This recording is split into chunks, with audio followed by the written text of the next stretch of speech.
An overnight house fire in Berlin kills more than a dozen cats. The woman who lived there made it out okay, but many of her other pets were injured as well. News 8's Stephanie Simone has more on the fire and what's being done to help the remaining animals. Stephanie.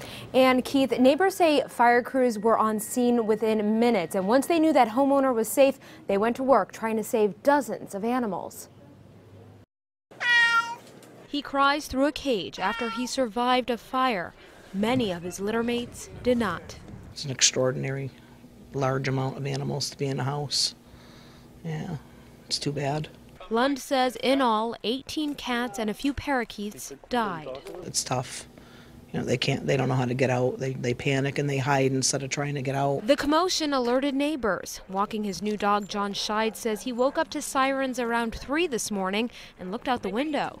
Yeah, I definitely saw flames shooting 5 or 6 feet over the trees. I pulled up and our guys were giving oxygen to the pets and, whatever they can do to make them comfortable, blankets. He says it may have started in the mudroom. The homeowner heard a noise, got out, and a neighbor called 911.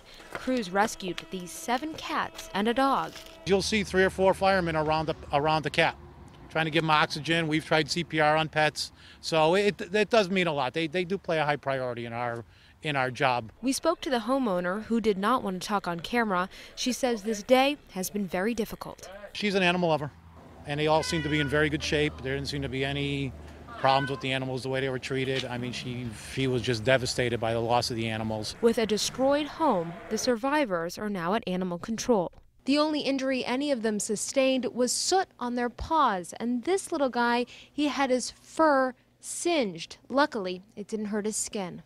It's a good feeling to know some are survived. Bittersweet, kind of, you know.